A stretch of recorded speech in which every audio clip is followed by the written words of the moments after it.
ভাই সম্ভব? আমি এটা সম্ভব না ভাই। না, আমাদের প্রশ্নটা হলো যে শেখ হাসিনা বলছে যে উনি বাংলাদেশের এখন মানে সুযোগ পেলেই উনি বাংলাদেশে আবার প্রবেশ করতে চায় আর কি। এখন এইটা সাধারণ পাবলিক হিসেবে আপনি কি মনে করেন এটা কি জন্য সঠিক হবে? মানুষ এটা কিভাবে দেখবে? সঠিক হবে না তো, এটা কোনো মতেই বাংলাদেশের জনগণ মেনে নেবে না। সঠিক হবে না। আসলে পরে এখন তো সমস্যা হবে। বেদালের দেশ না, বেদাল লইছে, সমস্যা হবে না? সমস্যা তো হবেই। আসতে তো সময় লাগবে, আসা তো সে আসবে, সে একটা বড় না। কারণ সে বাংলাদেশে না আসাই ভালো। সে আগে যে পরিস্থিতি করে গেছেন বাংলাদেশের মানুষের জনগণের জন্য, তা অনুদান যা করেছেন তার চেয়ে ক্ষতি করেছেন বেশি। তা সে বাংলাদেশে আসলেই আগে তার আইনতভাবে ব্যবস্থা নেওয়া হোক। যদি বিবেক থাকে তে বাংলাদেশে না আসাই ভালো। আমাদের এবার যে অত্যাচার করেছেন বা মা বোনের এবার যে অত্যাচারগুলো করেছেন, যে ছাত্রগুলো মারেছেন, এইগুলো তার করা উচিত হয়নি। সে একটা মায়ের সন্তান, তারও একটা সন্তান আছে। তার সন্তান চলে গেলে যে কত কষ্ট সে যারা গেছে তারাই জানে। তা সে যদি এক মায়ের সন্তান হয়, এক বাপের সন্তান হয়, তাহলে সে বাংলাদেশে না আসাই উচিত তার। সে আরেকটা কথা বলছে যে সে কিন্তু বাংলাদেশের রাষ্ট্রপতির কাছে পদত্যাগপত্র দেয় নাই, ঠিক আছে? সেই হিসেবে সে এখনো বাংলাদেশের বর্তমান প্রধানমন্ত্রী। এখন সে আসলে কি বাংলাদেশের মানুষ মেনে নেবে তাকে প্রধানমন্ত্রী হিসেবে? না না না, কেউ মেনে নেবে না, কোনো জনগণই মেনে নেবে না। প্রশ্নই আছে না, উনি যেন না আসতে পারে দেশের। সোজা কথা আমার কাছে, উই এটা আমার বলে গেছে বলে আমরা মেনে নিব। এই অটো পারমিশন তো লাস্টে উনি দিয়ে গেছে ওনার স্বার্থের কারণে, কিন্তু এই অটো আমার ব্যক্তিগতভাবে পছন্দ না। ওনার হুকুম আমি মানি না, সোজা কথা। মায়ের খেয়েছি, এই দেন কালো দল মহিলা ছাত্রী এই জায়গায় মারিছে। বাংলাদেশের পরিস্থিতি কি কখনো স্বাভাবিক হইলে তিনি আসতে পারবে? স্বাভাবিক হলে আমি জানি না, তবে একটা যেহেতু নিবন্ধনকারী একটা দল, বিশাল বড় দল, বা আমরা জানি বাংলাদেশের মধ্যে যদি দল থাকে সেটা হলো দুটা দল, সেটা হলো BNP and Awami League. So সেই ক্ষেত্রে দেখা যায় যেরকম বিএনপি এই 15 বছর বা 14 বছর ধরে একদম নিরাপত্তা মানে একদম স্টপ ছিল, তাদের কোনো ইয়েই ছিল না, মানে তাদের কোনো অস্তিত্ব ছিল না। সেই রকম হয়তো বা আওয়ামী লীগও এক সময় হবে এরকম অস্তিত্ব হারা যাবে, সব কিছু হারা যাওয়ার পরে তারপরেও দেখা যাবে যে পরবর্তীতে এগুলো অফ হয়ে থাকলে আবার তারা চলে আসবে, হতে পারে স্বাভাবিক। আমি মনে করি এখন সেই পরিস্থিতি নাই দেশে আসার। যেহেতু সে পদত্যাগপত্র জমা দেনে, তাহলে তো সে অবশ্যই প্রধানমন্ত্রী আছে। সাবেক প্রাইম মিনিস্টার যেভাবে দেশ পরিচালনা করছে, আমরা 5 তারিখের আগে আমি নিজে পার্সোনালি বুঝতে পারি নাই। বুঝলেন আসলে কি ভিতরেটা কি আছে, মানে এমনভাবে বিষয়গুলো লুকায় রাখছিল সাধারণ জনগণ বুঝে ওঠে না, এবং আমি নিজেই বুঝতে পারি নাই। 5 তারিখে যখন ওনারা গণহত্যাটা চালালো তখন কিসের কি ওনাকে আমার মন থেকে না, আমাদের মনে হয় না বাংলাদেশ সবার মন থেকে উনি উঠে গেছে। এটা হতেই পারে না, একটা দেশে এইভাবে গণহত্যা কীভাবে হয়? একটা প্রাইম মিনিস্টার যার উপরে যার ছত্রছায়ায় আমরা প্রত্যেকটা মানুষ থাকি, কীভাবে একটা মানুষ কীভাবে মারতে পারে? তারপরে আস্তে আস্তে বের হলো যে উনি কী পরিমাণে দুর্নীতি করছে। ওনার পিয়ন থেকে শুরু করে, একটা পিয়ন যদি এই পরিমাণে নেয়, বাদ বাকি মন্ত্রী মিনিস্টার কীভাবে নিয়েছে। সো উনি যে এটার থেকে ক্লিয়ার হয় যে উনি যে আইনগুলো করছে নিশ্চয় উনি একটা মানে ওনার পক্ষের আইনগুলো বানাইছে, যে উনি যেন ওই স্বৈরশাসনটা পরিচালনা করতে পারে। তো আমরা দেশের সাধারণ জনগণ আপনি সবাইকে জিজ্ঞাসা করেন, মনে মনে হলেও ওপেনলি হলেও ওনার আইন থেকে ঘৃণা করতেছে। উনি যে আইন বানাচ্ছে ওনার হয়ই নাই, ওনার কোনো কিছুই হয়নি, আমরা কোনো কিছু মানতেছি না।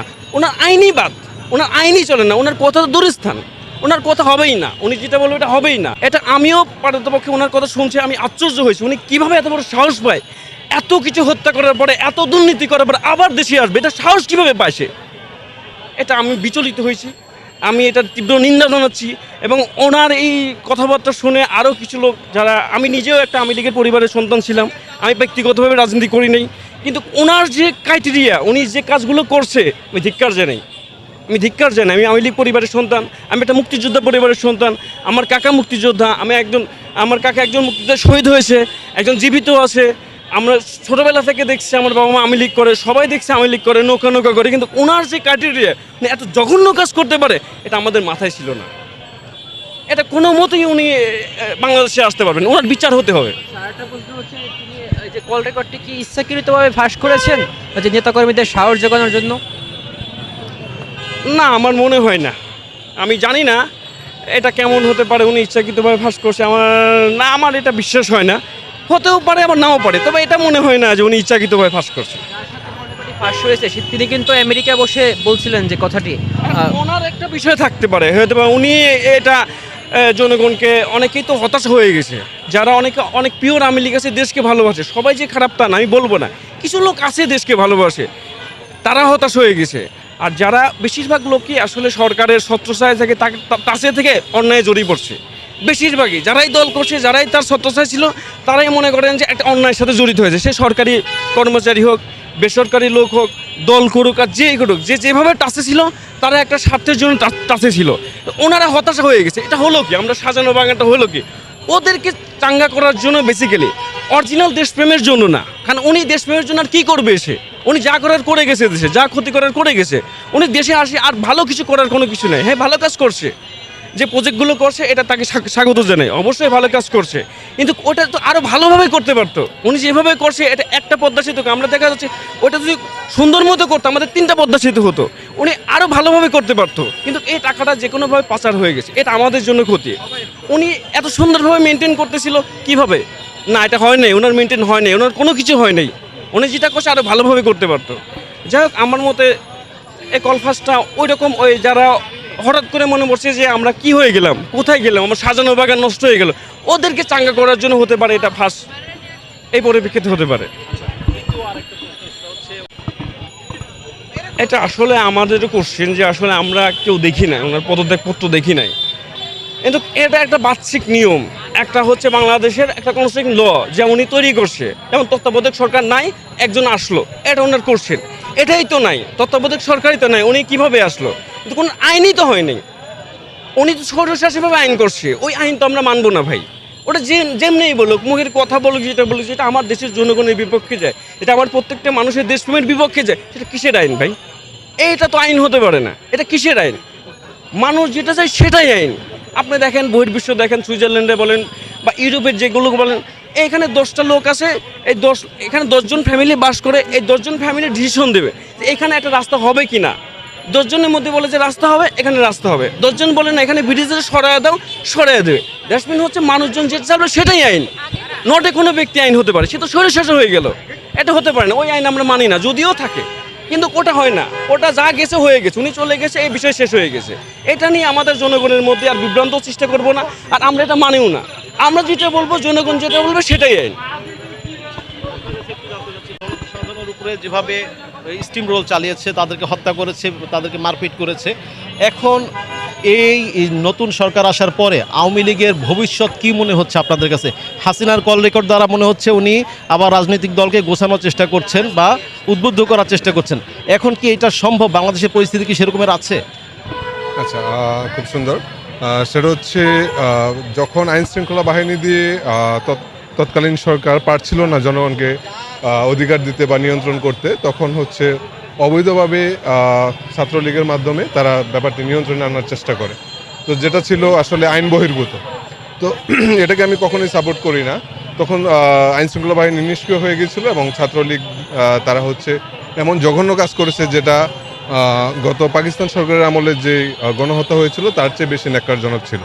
তো সেক্ষেত্রে তারা কিন্তু এখনও দেশ ছেড়ে চলে যায়নি, তারা দেশের মধ্যেই আছে এবং দেশকে বিভিন্নভাবে অস্থিতিশীল করার সবসময় পায়তারার মধ্যে রয়েছে তারা।